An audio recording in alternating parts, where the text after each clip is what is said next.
Dans certaines histoires, on croit que l'amour se gagne à force d'efforts, de messages, de preuves répétées, comme si insister pouvait réparer ce qui s'est effacé. Pourtant, il existe une autre forme de mouvement, presque invisible, un geste intérieur que personne ne voit mais qui transforme tout. Si geste, ce n'est pas d'agir davantage, c'est de cesser de courir. C'est un recul qui n'est pas une fuite, mais une reconquête. Là, il y a un moment très précis où l'on comprend que s'accrocher ne rapproche pas, mais éloigne, où chaque tentative devient une tension, chaque mot une attente. Et c'est là que naît une forme de détachement rare, presque contre-intuitive, un détachement qui ne cherche pas à provoquer un retour, mais qui restaure quelque chose de plus profond, votre centre. Ce détachement n'est pas froid, il n'est pas indifférent, il est habité, il est vivant. Il ressemble à quelqu'un qui cesse de demander pour commencer à exister pleinement, sans témoin, sans validation. Et dans ce silence retrouvé, quelque chose change subtilement, pas chez l'autre d'abord, mais en vous.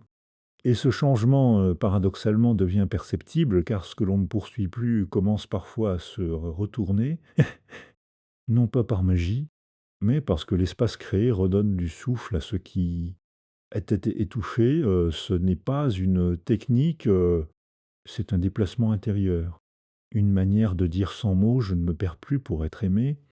Et c'est souvent à cet instant précis, quand vous ne cherchez plus à être choisi, que vous redevenez inévitable. Le détachement comme acte, intérieur, ce n'est pas une technique, que l'on applique pour influencer quelqu'un, ni une stratégie calculée pour provoquer une réaction. C'est un mouvement intime, presque silencieux, qui naît lorsque l'on cesse, de placer son équilibre point émotionnel entre les mains de l'autre. Pendant longtemps, on confond l'amour avec l'effort, avec la capacité à maintenir un lien coûte que coûte, à réparer, à expliquer, à convaincre. On croit que rester, insister, prouver encore et encore est une forme de loyauté, mais derrière, cette agitation, il y a souvent une peur plus profonde, celle de ne pas être choisi, celle d'être abandonné, celle de ne pas suffire. Alors on agite, on parle, on relance, on attend une réponse qui viendrait apaiser cette insécurité, et plus on agit, plus on se décentre, on commence à observer l'autre pour, comprendre, à interpréter ses silences, ajuster ses propres émotions en fonction, de ses, réactions. Peu à peu, on ne vit plus, à partir de soi, mais à partir de l'extérieur. Le centre de gravité se déplace et avec lui, la sensation de stabilité. Ce que l'on appelle attachement-point devient alors dépendance émotionnelle, une forme d'attente constante qui épuise. On a le détachement intérieur, commence, précisément peu. Là où cette mécanique, est reconnue, non pas jugée ni rejetée, mais vue avec lucidité, c'est une prise de conscience qui ne cherche pas à accuser l'autre, mais à se réapproprier son propre espace. Il ne s'agit pas de cesser d'aimer, mais de cesser de se perdre dans cet amour. Ce mouvement est subtil car il ne passe pas par des gestes visibles. Il n'y a pas forcément de rupture, pas de déclaration, pas de changement spectaculaire. Il y a simplement une réorientation. On cesse de vérifier, de surveiller, de deviner. On accepte de ne pas savoir. On laisse les silences exister sans chercher à les remplir. Cela peut sembler inconfortable au début, presque angoissant, car cela nous confronte directement à notre vide intérieur, à ce que l'on cherchait justement à éviter en restant accroché à l'autre. Mais c'est dans cet espace que quelque chose de plus stable peut émerger. Le détachement intérieur n'est pas une fermeture, c'est une ouverture différente, une ouverture vers soi-même. On recommence à sentir ce qui est juste pour soi, à écouter ses propres besoins sans les filtrer, à travers le regard de l'autre. On retrouve une forme de dignité émotionnelle, non pas comme une posture rigide, mais comme un ancrage. On n'attend plus que l'autre définisse notre valeur ou notre place. Et ce processus transforme profondément la relation, même sans interaction directe. Parce que lorsque l'on cesse d'être dans la demande implicite, dans l'attente constante, l'énergie, change. Il n'y a plus cette tension invisible qui pousse l'autre à se défendre, à s'éloigner ou à résister. Il y a une forme de calme qui s'installe, un espace où chacun peut exister sans pression. Et ce qui est souvent mal compris, c'est que ce détachement n'est pas orienté vers un résultat. Il ne vise pas à faire revenir l'autre. C'est justement cette absence d'intention manipulatrice qui lui donne sa force. Car dès que le détachement devient un moyen d'obtenir quelque chose, il cesse d'être réel. Il redevient une stratégie, et donc une forme de dépendance déguisée. Si qui le rend puissant, c'est qu'il vous replace au centre de votre propre vie. Vous n'êtes plus en réaction, mais en présence. Vous y ne cherchez plus à contrôler ce qui échappe à votre pouvoir, mais à habiter pleinement ce qui vous appartient. Et dans cet état, vous cessez de courir après une réponse extérieure parce que vous avez déjà commencé à répondre, à l'essentiel en vous. C'est libérer du besoin de contrôle et d'attente demande un déplacement profond, presque inconfortable parce qu'il touche à une illusion très ancienne, celle que l'on pourrait sécuriser l'amour en maîtrisant ses contours. On croit souvent, sans s'en rendre compte, que si l'on comprend parfaitement l'autre, si l'on anticipe ses réactions, si l'on ajuste chaque mot, chaque silence, alors la relation restera stable. Derrière cette tentative de contrôle, il y a une inquiétude, discrète, mais persistante, une peur que quelque chose échappe et que dans cet espace, incontrôlé, l'autre s'éloigne. Alors on surveille, parfois subtilement, on observe les délais de réponse, on interprète les variations de ton, on relit les messages en cherchant un sens caché. Le prime, attente s'installe comme un fil tendu entre soi et l'autre. Chaque notification devient une promesse, chaque absence une question. Ce n'est pas tant la relation qui fatigue, mais cette vigilance constante, ce besoin de maintenir une forme de maîtrise sur quelque chose qui, par nature, ne peut pas l'être. Se libérer de ce besoin ne signifie pas devenir indifférent, ni abandonner tout investissement émotionnel. Cela signifie reconnaître que le contrôle teste une tentative de protection qui finit par enfermer. Plus on cherche à contrôler, plus on devient dépendant de ce que l'on tente de maîtriser. On croit se rassurer, mais en réalité on alimente l'anxiété parce que l'autre reste libre, imprévisible, et que cette liberté contredit en permanence notre désir de certitude. Blind, il y a un moment où l'on comprend que l'attente n'est pas seulement tournée vers l'autre, mais qu'elle devient une posture intérieure. On n'attend plus seulement un message, une attention ou un signe, on attend une confirmation de sa propre valeur. On place inconsciemment l'autre dans une position où il doit combler ce vide, répondre à cette attente silencieuse, et lorsque cela ne se produit pas ou pas comme on l'imaginait, le manque se renforce. Et on s'est libéré, c'est interrompre ce cycle, non pas en se forçant à ne plus ressentir, mais en cessant de nourrir l'illusion que l'on peut obtenir une sécurité pensant émotionnelle à travers le comportement de quelqu'un d'autre. C'est accepter que l'autre puisse être présent ou absent, constant ou fluctuant, sans que cela définisse immédiatement notre état intérieur. Jeu d'acceptation n'est pas une résignation, c'est une forme de maturité émotionnelle. On apprend alors à laisser venir les choses sans les forcer, à ne plus répondre immédiatement à chaque impulsion intérieure qui pousse, qui à vérifier, à relancer, à combler un silence. On découvre que l'espace, au lieu d'être menaçant, peut devenir respirable, que l'absence de contrôle crée paradoxalement une forme de légèreté. On n'est plus suspendu à une réponse, on n'est plus en train de négocier en permanence avec l'incertitude. Plus ce relâchement change la manière dont on habite la relation. On n'est plus dans une dynamique de tension, mais dans une disponibilité plus libre. On peut accueillir ce qui vient sans chercher à le prolonger ou à le fixer. On peut aussi faire face à ce qui ne vient pas sans immédiatement le transformer en rejet ou en échec personnel. Dont l'attente, elle aussi, se transforme. Elle cesse d'être une projection constante vers un futur incertain pour redevenir une simple ouverture. On ne renonce pas à ce que l'on espère, mais on cesse de s'y accrocher comme à une nécessité vitale. On retrouve une capacité à être présent, à ce qui est, sans se conditionner son bien-être à ce qui pourrait arriver.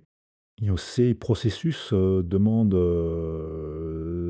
de la patience en vice, tue, car il va à l'encontre de réflexes, profondément ancrés, mais à mesure que le besoin de contrôle diminue, une autre forme de sécurité apparaît.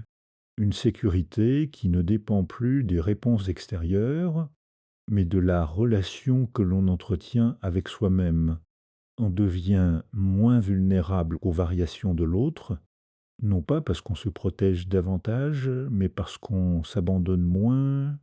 Et dans cet état, quelque chose se détend profondément. La relation n'est plus un terrain à sécuriser, mais un espace à expérimenter. On cesse de vouloir garantir l'issue pour commencer à habiter le présent avec plus de justesse. Et c'est souvent dans cette absence de pression que les liens trouvent une manière plus authentique d'exister, libérés de la contrainte invisible que le contrôle imposait. Retrouver sa dignité émotionnelle commence souvent par une prise de conscience discrète mais bouleversante, celle d'avoir peu à peu négocié avec soi-même des choses qui ne devraient jamais l'être. Dans une relation déséquilibrée, il arrive que l'on accepte plus que ce que l'on ressent comme juste. On minimise certaines attitudes, on excuse des absences, on justifie des silences, non pas parce que l'on manque de lucidité, mais parce que l'on espère que, avec assez de patience ou de compréhension, l'autre finira par répondre différemment. Je sais, adaptation constante crée un décalage intérieur. Une partie de soi sait que quelque chose ne va pas, mais une autre partie continue d'avancer, de faire des efforts, de maintenir le lien à tout prix. Et dans cet écart, la dignité émotionnelle s'efface progressivement. Elle ne disparaît pas brutalement, elle s'amenuise à travers de petits renoncements répétés. Dire oui quand on voudrait dire non, rester silencieux quand quelque chose mérite d'être exprimé, attendre sans poser de limites claires. Retrouver cette dignité ne passe pas par une réaction brusque ou une forme de revanche. Ce n'est pas une question d'orgueil ni de fierté blessée, c'est un retour à une cohérence intérieure, une manière de réconcilier ce que l'on ressent avec ce que l'on accepte. Cela commence par reconnaître que ces émotions ont une légitimité, qu'elles ne sont pas excessives ou déplacées pour l'un, simplement parce qu'elles ne sont pas accueillies par l'autre. Il y a une forme de calme dans cette reconnexion. On n'a plus besoin de convaincre, ni de se justifier sans cesse. On ne cherche plus à obtenir une validation extérieure pour se sentir légitime. Celui n'est pas une fermeture, mais une stabilisation. On devient capable de rester en contact avec soi-même, même lorsque l'autre est distant, confus ou incohérent. Quand cette dignité émotionnelle se manifeste dans des choix simples mais essentiels. Choisir de ne pas répondre immédiatement à une absence de respect. Choisir de ne pas poursuivre une conversation qui devient déséquilibrée. Choisir de ne pas s'accrocher à une présence pointée. Irrégulière comme si elle était suffisante. Ce choix ne sont pas des stratégies pour influencer l'autre, mais des actes de respect envers soi-même. Si qui change, alors c'est la posture intérieure. On ne se positionne plus comme quelqu'un qui attend d'être reconnu, mais comme quelqu'un qui se reconnaît déjà. Cela ne signifie pas que le besoin d'amour disparaît, mais qu'il n'écrase plus tout le reste. Il ne justifie plus les concessions excessives ni les compromis qui abîment. Il peut y avoir dans ce processus une forme de solitude temporaire. Parce que lorsque l'on cesse d'accepter ce qui ne nous convient pas, certains liens deviennent incertains. Si qui était maintenu par l'effort ne tient plus de la même manière, mais cette solitude n'est pas vide. Elle est habitée par une présence différente, la sienne. Et dans cette présence retrouvée, quelque chose se redresse. On ne se sent plus en déséquilibre constant, on n'est plus en train de compenser, de réparer ou de deviner. On existe avec plus de simplicité, plus de clarté, les interactions deviennent plus lisibles parce qu'elles ne sont plus filtrées par le besoin d'être acceptées à tout prix. Et ce repositionnement a aussi un effet subtil sur la manière dont l'autre perçoit la relation, non pas parce que l'on cherche à provoquer un changement, mais parce que l'on cesse d'alimenter une dynamique où l'on était toujours disponible, toujours prêt à ajuster, toujours en attente. L'absence de cette disponibilité inconditionnelle crée un nouvel équilibre, parfois déstabilisant, mais plus réel. Et retrouver sa dignité émotionnelle, c'est finalement se rappeler que l'amour ne demande pas de se réduire, qu'il ne demande pas de se taire là où l'on ressent, ni de rester là où l'on se perd. C'est un retour à une forme de respect intérieur qui ne dépend pas de la manière dont l'autre agit, mais de la manière dont on choisit de se traiter soi-même. Et dans ce choix, il y a une force tranquille, une stabilité qui ne cherche plus à prouver, mais simplement à être aligné avec ce qui compte réellement en soi. Le silence qui parle plus fort que les mots n'est pas une absence vide, ni une stratégie de retrait destinée à provoquer une réaction. Il est souvent mal compris, confondu avec de la distance froide ou une forme de punition. Pourtant, il peut devenir un espace chargé de sens lorsque l'on cesse point de l'utiliser pour influencer l'autre et qu'on l'habite pleinement. Dans une relation marquée par l'attente et l'insécurité, les mots prennent parfois trop de place. On parle pour combler, pour rassurer, pour maintenir un lien qui semble fragile. Mais à force de vouloir tout dire, tout expliquer, tout réparer, on finit par diluer l'essentiel. Le silence, dans ce contexte, apparaît d'abord comme une menace. Il laisse place à l'imagination, aux interprétations, aux doutes. Il confronte à l'absence de réponse immédiate, à ce vide que l'on cherche habituellement à éviter. Mais c'est précisément dans cet espace que quelque chose peut se révéler, à condition de ne pas le remplir précipitamment. Le silence devient alors un révélateur, une manière de voir ce qui existe réellement lorsque l'on sait intervenir. Blin, il y a une différence profonde entre un silence subi et un silence choisi. Le premier est souvent lourd, chargé d'attente et d'inquiétude. Le second est plus stable, presque apaisé, il ne cherche pas à obtenir une réaction, il ne contient pas de message caché à décoder.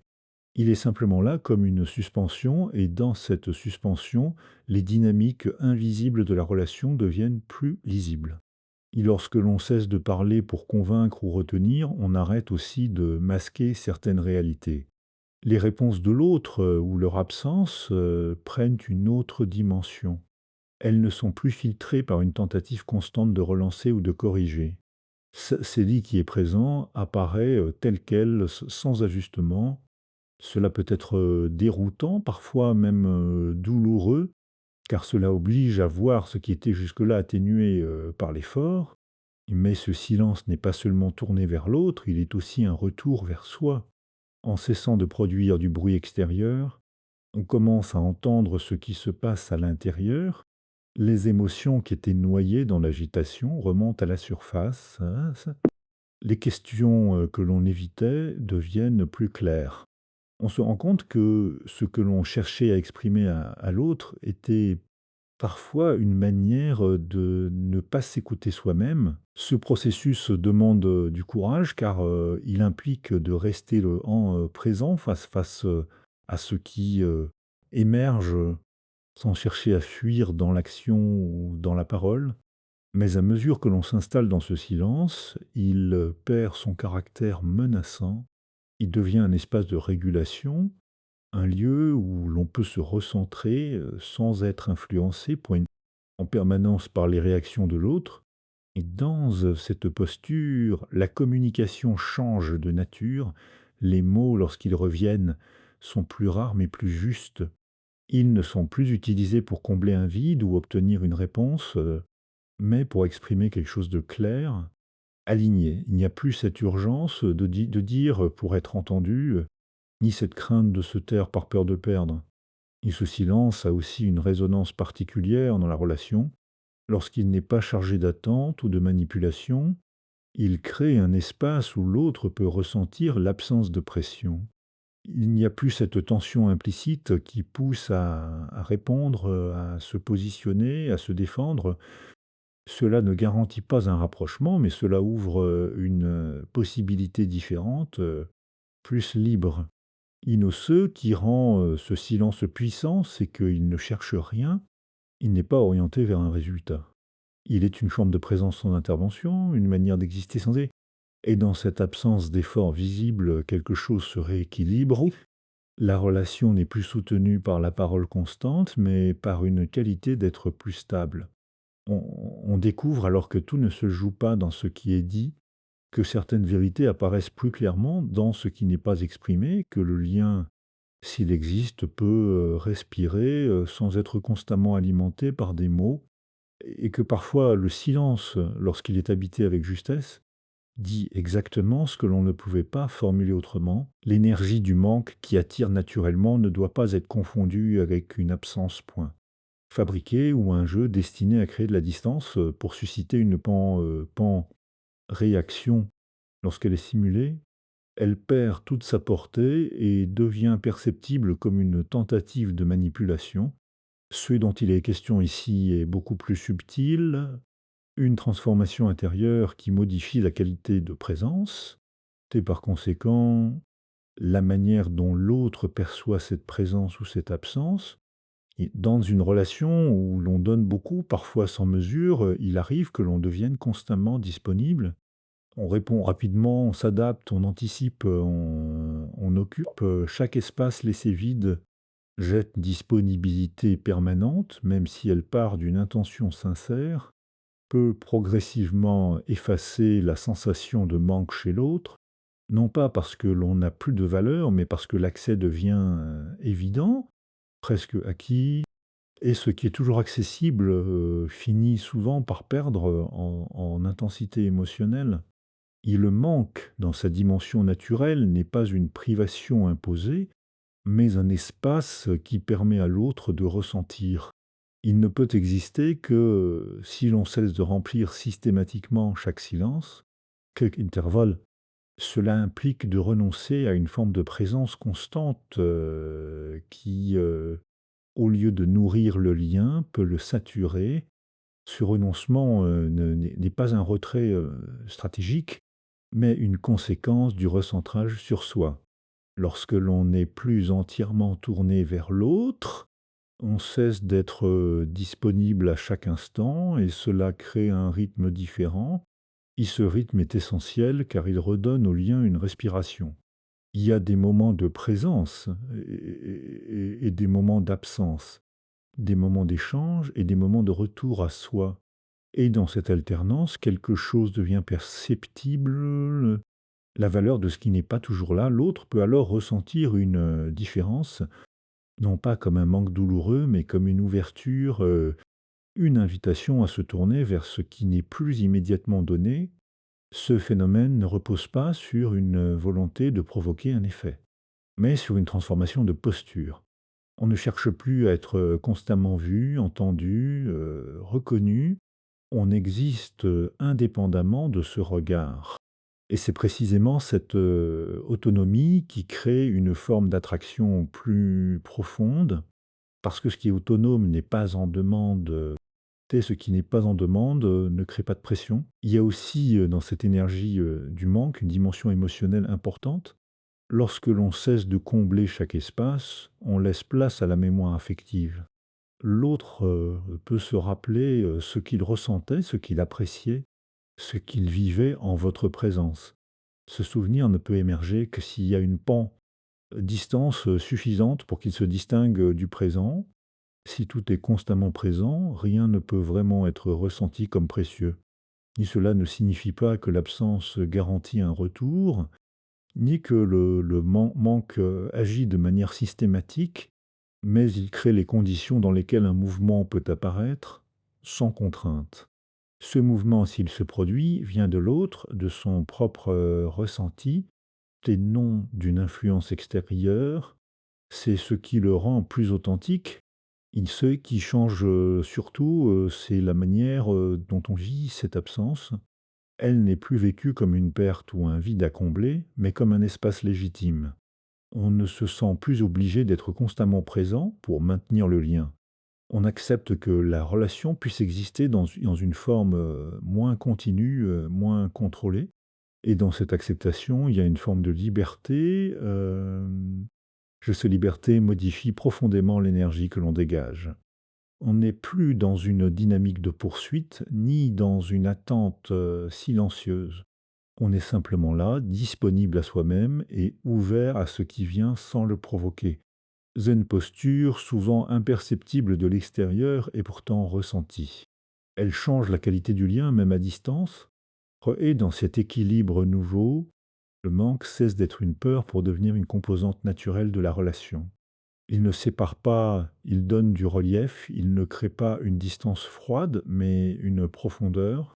Il permet à chacun de ressentir, de revenir, de choisir sans contrainte ni obligation, dans un mouvement qui n'est plus dicté par l'urgence, mais par une résonance intérieure pointement, qui retrouve sa place dès que l'espace existe à nouveau. Se reconnecter à soi plutôt qu'à l'autre demande un renversement de regard qui n'est pas immédiat, parce que dans une relation chargée d'émotions, l'attention se tourne presque naturellement vers l'extérieur.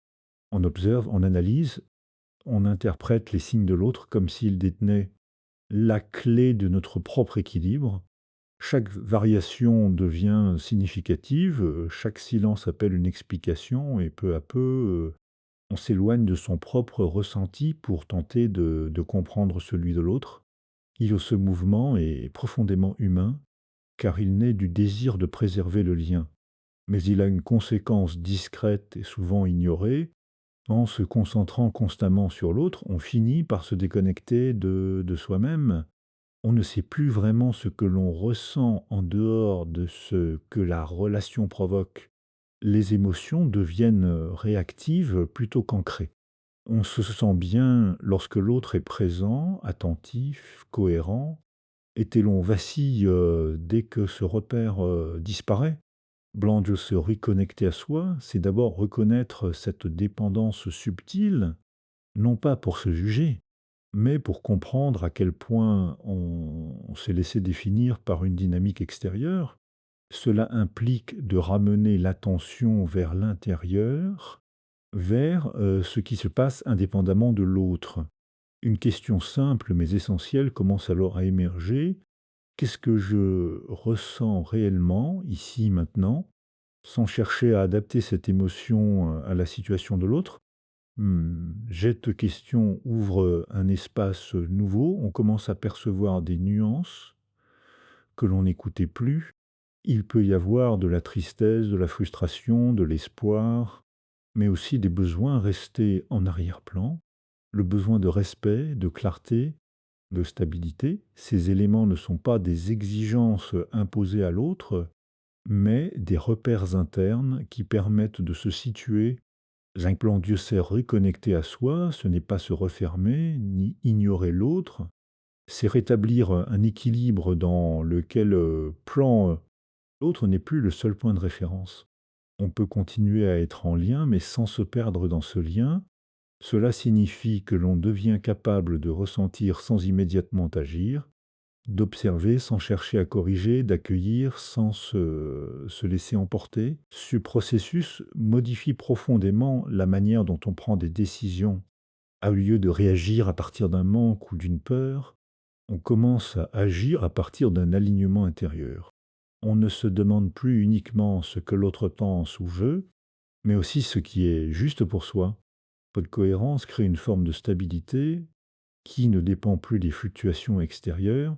Blanc, il y a aussi une redécouverte de sa propre présence. Lorsque l'on n'est plus absorbé par l'analyse constante de la relation, de l'espace se libère. On peut se reconnecter à des aspects de sa vie que l'on avait mis de côté, à des activités, à des pensées, à des sensations qui ne sont pas liées à l'autre. Cela ne remplace pas le lien, mais cela l'inscrit dans un ensemble plus large, où il n'est plus central au point d'effacer le reste. Ce retour à soi permet également de poser des limites plus claires. non pas comme des barrières, mais comme des expressions naturelles de ce que l'on accepte ou non. Lorsque l'on est connecté à ses propres ressentis, il devient plus difficile de tolérer ce qui ne correspond pas à ses valeurs ou à ses besoins. Les choix deviennent plus simples, non pas parce qu'ils sont faciles, mais parce qu'ils sont alignés. Et ceux qui changent, alors c'est la qualité de la relation elle-même. On n'est plus dans une recherche constante de validation, mais dans une présence plus autonome. On peut partager sans attendre, donner sans se vider, recevoir sans dépendre. Cette autonomie ne crée pas de distance froide, mais une proximité différente, plus respectueuse de chacun. Et dans cette reconnexion, il y a une forme de retour à l'essentiel. On cesse de courir après une réponse extérieure pointant pour commencer à habiter pleinement son propre espace intérieur. On découvre que ce que l'on cherchait chez l'autre, la sécurité, la reconnaissance, la stabilité, peut en partie être cultivé en soi. Et ce déplacement, même s'il est discret, transforme profondément la manière dont on vit le lien, parce qu'il n'est plus une tentative de se compléter, mais une rencontre entre 2 présences, déjà existantes. L'absence qui devient présence intérieure ne se comprend pas immédiatement, parce qu'elle va à l'encontre de ce que l'on reste dans les premiers instants de séparation. Lorsqu'une personne, s'éloigne, ce qui domine d'abord, c'est le vide, un espace qui semble trop grand, trop silencieux, comme si, quelque chose d'essentiel avait disparu. On associe alors l'absence à une perte, à un manque qui fragilise, ou une rupture dans la continuité de ce que l'on vivait. Et dans ce vide, le réflexe est souvent de chercher à combler, à recréer une proximité, à réduire cette distance devenue inconfortable. Bon, mais il existe une autre manière de traverser cette absence, hein, une manière moins instinctive, mais profondément transformatrice. Au lieu de lutter contre ce vide, on peut apprendre à l'habiter. Cela ne signifie pas s'y résigner, ni s'y enfermer, mais accepter qu'il soit là, sans chercher immédiatement à le faire disparaître. Cette acceptation ouvre un espace inattendu, un espace où l'absence cesse d'être uniquement tournée vers plan l'autre pour devenir un lieu de rencontre avec soi-même. Dans cet espace, les repères changent. Si qui étaient auparavant dirigés vers l'extérieur, l'attention, les pensées, les émotions commencent à revenir vers l'intérieur. On se surprend à ressentir différemment, à observer ce qui se passe sans être immédiatement entraîné dans le besoin d'agir.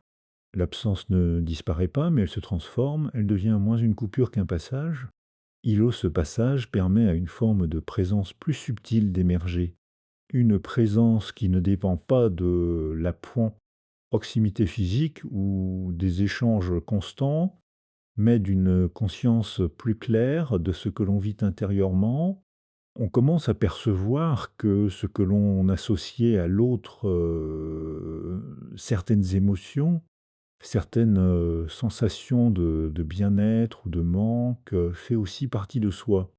Cela ne nie pas l'importance de la relation, mais cela redonne une place à ce qui existe indépendamment d'elle. Mais il y a souvent dans cette transformation un moment de bascule, un moment où l'on réalise que l'absence n'a plus le même poids, qu'elle ne définit plus entièrement l'état intérieur. Ce n'est pas qu'elle devient agréable, mais elle cesse d'être envahissante. Elle coexiste avec d'autres ressentis, d'autres aspects de la vie qui reprennent leur place. Ce changement modifie également la manière dont on perçoit l'autre. Lorsqu'on n'est plus uniquement dans le manque, on peut voir la relation avec plus de clarté, on idéalise plus autant, on ne projette plus autant. On reconnaît, ce qui est, sans chercher, à maintenir une image, figée. Cela permet une forme de liberté intérieure, où le lien n'est plus porté par la peur de perdre, mais par une compréhension plus lucide. Et l'absence devient alors un espace, fertile, non pas parce qu'elle apporte une solution, mais parce qu'elle permet un travail intérieur qui n'aurait peut-être pas été possible dans la continuité de relation telle qu'elle était. Elle oblige à se repositionner, à redéfinir ses repères, à retrouver une forme d'autonomie émotionnelle. Blind Ends ce processus, la présence intérieure, prend une autre dimension. Elle n'est plus dépendante d'un échange ou d'une validation extérieure. Elle se construit à partir de ce que l'on ressent, de ce que l'on accepte, de ce que l'on choisit de nourrir en soi. Le présence devient une base plus stable, moins influencée par les variations extérieures. Et c'est là que quelque chose de paradoxal se produit. Si qui était vécu comme une absence douloureuse devient une forme de présence plus profonde. Non pas une présence de l'autre, mais une présence à soi. Une capacité à rester avec ce qui est sans chercher à fuir ni à contrôler.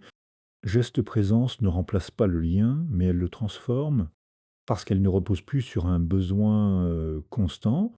Henri dans cet état, si l'autre revient ou non, cela ne détermine plus entièrement l'équilibre intérieur. Il y a une stabilité qui s'est installée, une manière d'être qui ne dépend plus uniquement de la relation. Et cette stabilité donne au lien, s'il se recrée, une qualité différente, moins fragile, moins dépendante, plus ancrée dans une réalité partagée plutôt que dans un manque à combler.